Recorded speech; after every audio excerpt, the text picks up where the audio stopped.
Salut YouTube et bienvenue sur BingeFlixers. Alors aujourd'hui dans cette nouvelle vidéo, nous allons parler d'une série relativement populaire en France que beaucoup d'entre vous connaissent je pense puisque ses droits de diffusion ont été rachetés par TF1, à la base c'est une série ABC. Il s'agit de The Good Doctor, donc c'est une série d'hôpital tout simplement qui va nous présenter le personnage de Sean Murphy qui est un chirurgien autiste qui a des troubles comportementaux mais qui est hyper talentueux, juste hyper talentueux, il pense à des choses que personne n'aurait pensé, il a une vision vraiment unique et c'est ce qui en fait toute sa force et tout son intérêt et on va le suivre dans ses aventures, on va dire ça comme ça, au sein de l'hôpital Saint-Bonaventure, voilà, qui est un hôpital avec plein d'autres chirurgiens, et c'est d'ailleurs un petit peu la force de la série, je trouve, c'est que c'est une série d'hôpital, mais qui n'a pas vraiment tous les codes des séries d'hôpital habituelles. Personnellement, je suis pas un grand fan de séries d'hôpital, voilà, je regardais Urgence ou Doctor House quand j'étais petit, mais c'est tout, et puis j'appréciais pas plus que ça, mais là, vraiment, Good Doctor, j'adore, ça ressemble pas du tout aux séries genre Grey's Anatomy ou New Amsterdam, je trouve vraiment pas que ça y ressemble, c'est vraiment assez unique dans son intrigue, ça fait beaucoup pleurer. Alors je sais que Grey's Anatomy fait aussi pleurer, mais là c'est vraiment d'une autre façon, je trouve. On a toujours évidemment le cas de patients qui ont toujours des choses assez qui viennent pour une broutille et qui repartent, en fait ils ont un cancer ou des lésions, enfin voilà, il y a toujours un petit peu ce côté là qui est bon, parfois qui manque un petit peu de réalisme parfois, mais en même temps c'est normal pour avoir une série intéressante. On peut pas faire une série avec des personnages qui viennent juste pour une bronchite, en fait c'est pas possible. Il faut forcément qu'il y ait quelque chose derrière de plus intéressant, des diagnostics intéressants, et là c'est tout à fait le cas. C'est quand même une série d'hôpital dans ce sens-là où on traite des patients tout simplement et on essaie de soigner des patients au fil des épisodes. Mais en plus de tout ça, il y a toute une galerie de personnages comme peuvent l'avoir également les autres séries d'hôpital, mais là je trouve que les personnages ont vraiment quelque chose en plus, notamment le personnage de Sean Murphy que vraiment j'adore, enfin c'est un de mes personnages préférés, toutes séries confondues, qui est joué par Freddie Highmore, qui est hyper convaincant dans le rôle de Sean Murphy, même si parfois c'est un petit peu exagéré, mais en même temps je pense que c'est aussi normal dans une série où on nous présente un personnage autiste. Je pense que c'est normal certains moments d'exagérer un petit peu certains traits pour rendre le personnage plus intéressant à l'écran, en tout cas pour développer certaines intrigues autour du personnage qui soient peut-être plus intéressantes en tout cas à voir à l'écran. Et franchement, enfin, juste Freddie Highmore, je pense que tout le monde est d'accord pour dire que c'est un excellent acteur. Je trouve que vraiment dans le rôle de Sean Murphy, il est captivant, il est émouvant, il est touchant et il est juste en fait, il sonne juste, il va toucher là où il faut et franchement moi c'est la raison principale qui me fait aimer Good Doctor, c'est vraiment le rôle du personnage de Sean Murphy que je trouve vraiment hyper sincère, hyper un petit peu naïf par moments, mais c'est en même temps ce qui en fait un personnage très attachant et dans certains moments cette naïveté va servir vraiment l'intrigue d'une façon très intéressante.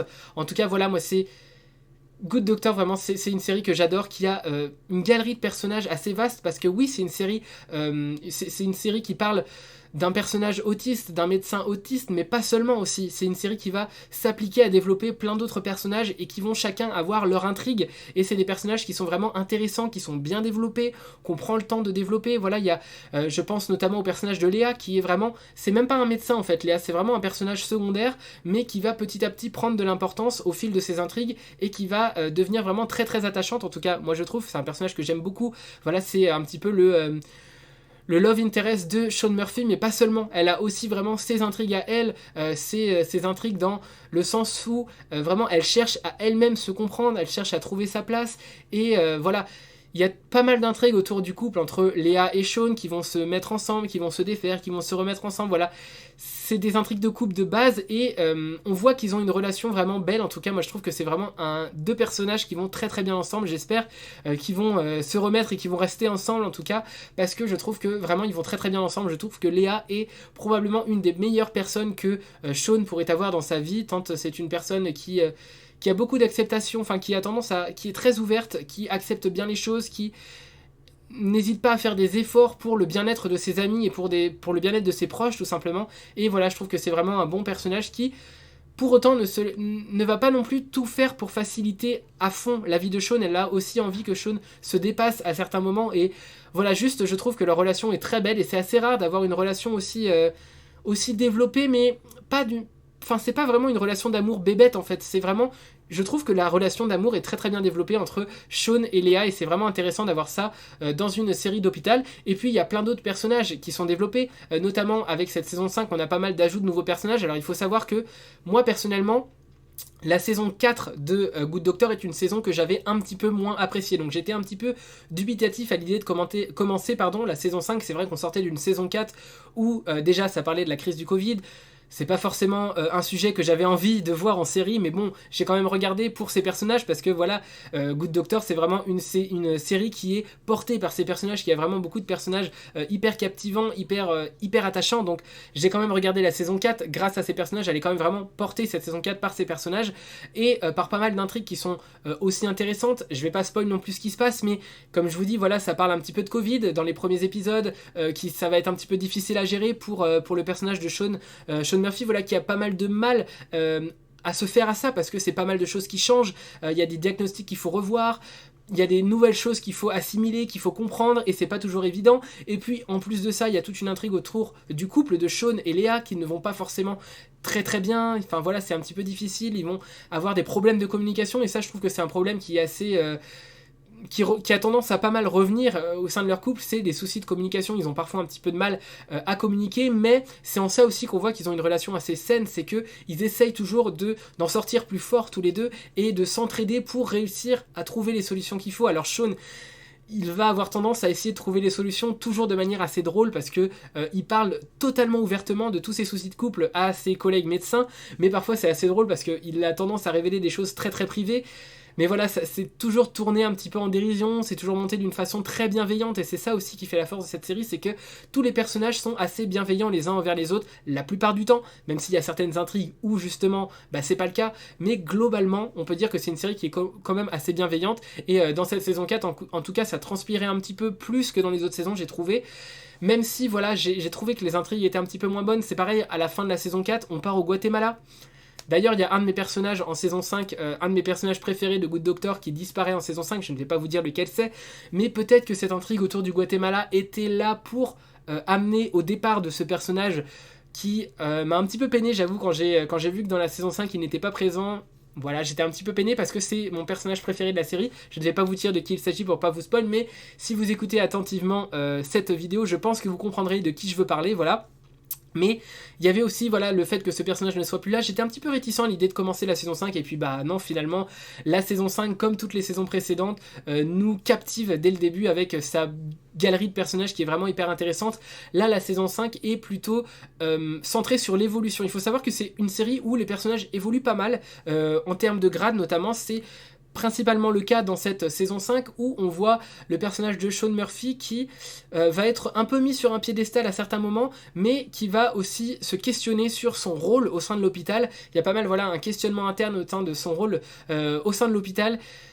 Et il va essayer un petit peu de peser le pour et le contre de qu'est-ce qu'il devrait faire. Il sait pas trop ce qu'il doit faire, mais en tout cas, l'intrigue est centrée sur son évolution au sein de l'hôpital. C'était plutôt intéressant. C'est pareil avec le personnage de Park, qui est très souvent relié au personnage de Morgan. Bon, ça, je trouve que c'est une intrigue un petit peu lourde. C'est pas mon intrigue préférée au sein de la série. Voilà, c'est le personnage, le couple entre le personnage du docteur Morgan et du docteur Park. Voilà, c'est deux personnages qui n'osent pas s'avouer leurs sentiments. Mais je trouve que c'est un petit peu lourd à suivre. Voilà, c'est un peu une romance pas très intéressante, en tout cas je trouve. Je sais qu'il y en a beaucoup qui vont apprécier ces deux personnages-là et qui vont apprécier l'intrigue qui tourne autour, mais je trouve que l'intrigue autour du personnage de Morgan et autour notamment de ses mains dans les premières saisons était plus intéressante que là, le love interest entre Dr. Park et Dr. Morgan, Dr. Resnick d'ailleurs, je crois son nom de famille, et bref. Je trouve que voilà, c'est un petit peu moins intéressant en tout cas autour de cette intrigue-là, mais il y a plein d'autres intrigues dans cette saison 5, notamment autour des patients qui doivent soigner, parce que il y a pas mal de questionnements autour de la façon dont doit être géré l'hôpital. Là, on a le groupe Ethicare ou Ethicure, je sais plus, qui va arriver avec le personnage de Salen, notamment, qui est un personnage central et qui va essayer de privatiser un petit peu cet hôpital. Alors je sais pas si de base l'hôpital était un hôpital public ou un hôpital privé, mais en tout cas là, dans la gestion qu'elle va essayer de faire de l'hôpital, c'est de racheter déjà l'hôpital avec Ethicare et en plus en faire un hôpital totalement rentable. Donc il y a pas mal de médecins qui vont se lier contre Salem qui arrive et qui va essayer de faire de cet hôpital un hôpital rentable en faisant passer vraiment les patients pour des clients, et on est un petit peu moins dans dans le côté où on fait tout pour les patients. On est plus dans le côté il faut que ce soit rentable. Et c'est en ça qu'il y a pas mal de médecins qui vont se lier contre le personnage de Salène et qui vont essayer de continuer à faire perdurer leur vision des choses, leur vision de la médecine, qui est d'ailleurs celle que je partage. Pour moi, un hôpital ne devrait pas être une source de rentabilité, ça devrait plutôt être quelque chose où on essaye de tout faire pour que les patients se sentent le mieux et pour essayer de les sauver, voilà.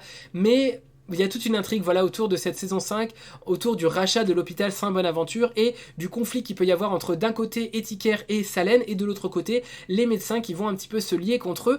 Il y a le docteur Andrews qui est un petit peu lui dubitatif, il sait pas trop s'il doit aller plus vers Salène et Etiquer ou plus vers les médecins, et au fur et à mesure des épisodes de cette saison 5 il va comprendre dans quel côté il devrait plutôt pencher. Voilà, je ne vais pas spoil de ce qui va se passer. On a aussi le docteur Glassman qui est un petit peu moins présent dans ces saisons-là, mais je trouve que l'arc narratif est pas mal clos autour du personnage du docteur Glassman, même si on réintroduit certaines intrigues autour de ce personnage-là dans cette saison 5, où il va pas trop savoir comment... Il va pas trop déjà savoir s'il doit intervenir ou pas, qu'est-ce qu'il doit faire, voilà, il est un petit peu chancelant en fait, il sait pas trop vers quoi aller, qu'est-ce qu'il doit faire, et il va tenter d'améliorer les choses, mais ça va pas forcément se passer comme lui il veut, voilà, j'en dis pas plus. Et il y a bien sûr l'autre intrigue centrale de cette saison 5, c'est le mariage entre Léa et Sean. Donc c'est un mariage qui est beaucoup attendu et qui stresse pas mal Léa et Sean, parce qu'il faut trouver une salle, il faut déjà les faire part d'invitation, il faut choisir qui inviter, qui ne pas inviter, choisir quand faire ce mariage, et c'est toujours difficile parce que Sean et Léa ont tous les deux des emplois du temps très chargés et ont déjà une certaine charge mentale assez intense, avec notamment le personnage de Sean qui a tendance à beaucoup se mettre de pression au sein de son travail, et tout ce stress qui va être accumulé avec le fait que les prestations de l'hôpital vont un petit peu changer avec l'arrivée de Salène et de Etiquer, et en plus le fait qu'il y ait ce mariage là, ça va exacerber un petit peu toute la pression que Sean a tendance à se mettre, et il va avoir un petit peu de mal à faire la part des choses et à comprendre, il va faire plus d'erreurs. En même temps de tout ça, déjà il va avoir aussi des internes à former. Il y a pas mal de choses qui font que le personnage de Sean va être assez bouleversé, le personnage de Léa va être très stressé, et ça va créer quelques petites dissensions au sein du couple, mais comme j'ai dit, voilà, c'est toujours un couple qui essaie de trouver des solutions et qui là va essayer de trouver la bonne solution, savoir est-ce qu'il faut vraiment faire ce mariage, est-ce qu'il faut pas le faire, est-ce que voilà... Bref, j'en dis pas plus autour de cette intrigue, mais c'est aussi une intrigue centrale que moi j'ai beaucoup aimé, en tout cas dans cette saison. Et puis l'autre intrigue, c'est la formation des nouveaux internes, parce que les internes précédents ont été promus ou pas d'ailleurs à des postes de titulaires, et donc il y a des nouveaux internes qui arrivent, et au fil des saisons, en fait, Good Doctor, c'est une série qui va nous présenter de nouveaux personnages qui sont tous plus intéressants les uns que les autres, et au fil des saisons on étoffe un petit peu cette galerie de personnages avec de nouveaux personnages, et là c'est totalement le cas. On a notamment le personnage du docteur Asher, que j'ai trouvé vraiment intéressant. Ça permet d'introduire de nouvelles intrigues dans la saison, enfin dans la série de manière générale et dans cette saison. On a ce personnage qui est homosexuel, mais qui n'a pas trop de difficultés avec lui-même, mais plutôt avec la relation qu'il va avoir avec ses parents qui sont, je crois, de confession juive et qui sont assez pratiquants et qui n'acceptent pas du tout que leur fils soit homosexuel. Donc lui, il a eu beaucoup de courage, il a eu beaucoup de force pour s'émanciper du carquois de ses parents et pour s'accepter en tant que tel, comme il est lui. Et c'est un petit peu difficile pour lui, sa relation avec ses parents. Il a toujours un petit peu peur aussi de ne pas satisfaire les autres. Voilà, il a toujours un petit peu ce côté-là, et dans cette saison, on a cette intrigue autour de sa relation avec ses parents qui est vraiment remis sur le devant de la scène. Je vais pas en dire plus sur ce qui va se passer, mais voilà, c'est vraiment aussi une intrigue centrale de cette saison 5, plutôt de la fin de la saison 5, mais qui est vraiment intéressant et qui sert à étoffer le personnage de Asher, que je trouvais déjà intéressant. Mais on sent vraiment que ça va être un personnage important dans les prochaines saisons.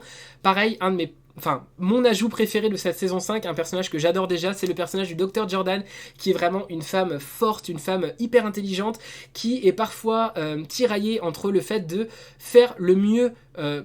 faire pour que ce soit le mieux pour ses amis, vraiment tout donner pour ses amis, et en même temps la réussite, voilà, elle est un petit peu tiraillée entre ces deux facettes d'elle-même. Elle sait pas trop, elle a envie de réussir, vraiment elle a envie, mais en même temps elle a envie que tout se passe au mieux pour ses amis, elle a envie que ses amis aussi réussissent, donc elle est un petit peu tiraillée. C'est un super personnage, je trouve. Ça remplace un petit peu un personnage qui est parti d'ailleurs, qui fait une réapparition, c'est mon personnage préféré comme j'ai pu le dire, mais qui fait une petite réapparition à la fin de la saison 5 avec une intrigue que j'ai trouvée un petit peu moyenne, pas forcément hyper intéressante, intéressante, mais ça sert à réintroduire un petit peu ce personnage. J'espère qu'il sera présent dans les prochaines saisons parce que c'est un personnage que j'adore. Je pense que vous voyez de qui je veux parler si vous avez vu Good Doctor, mais je vous laisse découvrir cette surprise dans la saison 5 en tout cas, si vous ne l'avez pas vu. Voilà, c'est mon avis un petit peu global, c'était un petit peu long, mais il y avait pas mal de choses à dire sur Good Doctor. Il y a quand même 5 saisons et énormément de personnages et énormément d'intrigues à chaque saison, mais c'est pas pour autant lourd à regarder, ça se regarde vraiment bien. On a envie d'aller jusqu'à la fin, je crois qu'il y a 18 épisodes par saison, donc c'est quand même assez long à regarder, mais pour autant ça se regarde très bien, vraiment. On passe un très agréable moment, en tout cas moi, à chaque fois je passe un très agréable moment devant Good Doctor. Je suis impatient de découvrir la saison 6, je crois qu'elle est déjà sortie, mais qu'elle n'est pas encore disponible sur Netflix pour le moment, en tout cas à l'heure où je vous parle. Et voilà, j'espère que vous avez apprécié cette vidéo. Si vous avez regardé Good Doctor, n'hésitez pas à me dire ce que vous en avez pensé dans les commentaires, c'est toujours un plaisir pour moi de vous lire. Et sur ce, je vous dis à la prochaine pour une prochaine vidéo. Salut YouTube!